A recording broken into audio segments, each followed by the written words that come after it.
बिस्मिल्लाहिर्रहमानिर्रहीम। नाज़रीन, कल मैंने अपने इस यूट्यूब चैनल तीसरी आंख ऑफिशियल से आप लोगों से एक ख़बर शेयर की थी कि मेरे मुर्शद ने मुझे इस्लामाबाद से फ़ोन किया है और उसने इंतहाई वसूख से मुझे ये ख़बर दी थी कि 99.9% पॉसिबिलिटी है कि आज इमरान खान साहब की गिरफ़्तारी हो जाएगी। आज जब मैं इस वीलॉग की वसातत से आपसे बात कर रहा हूँ, इससे पहले मैंने अपने उसी मुर्शद को फ़ोन किया और पंजाबी में मैंने उसे कहा कि मुर्शद जलील करवा के रख देती, बिल्कुल उस तरह जिस तरह इमरान साहब भी मुर्शद ने उन्होंने आजकल रोलिया कि तू ही सान वीलॉग ते रोल देता है खबर दे के कि हाली तक गल जड़ी है हो ही नहीं। तो उसने मुझे इस बात की तस्दीक की कि कल आर्मी चीफ की और शहबाज शरीफ की मुलाकात हुई थी जिसमें ये मामला डिस्कस हुआ था और उसने कहा कि उस बुनियाद पे उसने ये खबर दी थी। लेकिन बकौल उसके रात गए आसफ अली जरदारी जो कि दुबई में मौजूद हैं,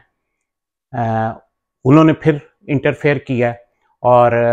कहने वाले कह रहे हैं कि उन्होंने इस मशवरे में नवाज शरीफ को भी शामिल किया और वो इस चीज़ की मुखालफत कर रहे हैं कि इमरान खान को गिरफ्तार करके मिलिट्री कोर्ट में सजा दिलवाई जाए। क्यों कि बकौल जरदारी साहब के आज हम इमरान खान के साथ जब ये हाथ होगा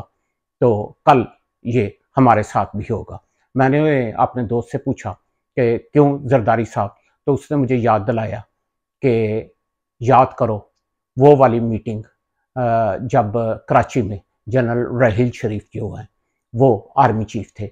और उन्होंने वो जो आर्मी पब्लिक स्कूल वाला वाक़या हुआ था उसके बाद नेशनल एक्शन प्लान के तहत जो एक मीटिंग हुई थी उसमें नवाज शरीफ उस वक़्त के वज़ीर आज़म भी मौजूद थे और जरदारी साहब ने जब कोई बात की तो जनरल राहील शरीफ ने बहुत सख्त कलमात इस्तेमाल किए थे, जिसके अगले दिन उन्होंने फिर कहा था कि आपने तो 3 साल रहना है तो मैं ईंट से ईंट बुझा दूंगा। लेकिन उससे अगले दिन ही फिर जरदारी साहब मौके की नज़ाकत को भांप गए थे और फिर वो दुबई चले गए थे और 1.5 साल रहे थे। तो उसने मुझे ये कहा है कि उसी चीज़ को मद्देनज़र रख के कल जरदारी ने फिर इस चीज़ की बहुत शदीद मुखालफत की है कि वो किसी सूरत भी इस चीज़ में साथ नहीं देगा कि इमरान खान को इस तरह गिरफ्तार करके और मिलिट्री कोर्ट के ट्रायल का सामना करना पड़े।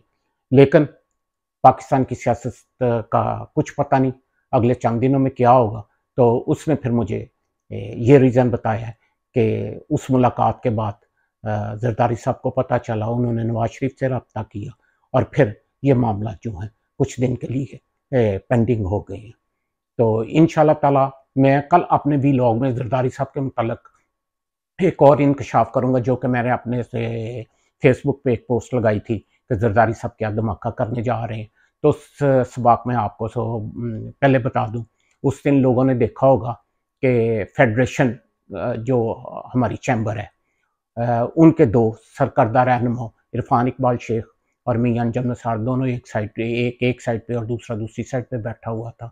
तो फिर मैं आपको बताऊंगा कि ये क्या गेम चल रही है। और कल मैंने अपने वीलॉग में एक नाम लिया था इजाज़ गौहर का, उस पर भी मैं बात करूंगा कि उसके कितने मुमकिन चांसेस हैं। लेकिन आज का वीलॉग जो है ये सिर्फ मैंने इसीलिए बताया है कि कल की जो खबर थी वो अभी तक पूरी नहीं हो सकी, तो उसका रीज़न भी मैं आपको बता रहा हूँ। अदरवाइज़ कल जो मुलाकात हुई थी आर्मी चीफ की और शहबाज शरीफ की, उसमें ये चीज़ तय हो चुकी थी। तो इंशाल्लाह अगले वीलॉग में फिर मिलते हैं। फ़ी अमान अल्लाह।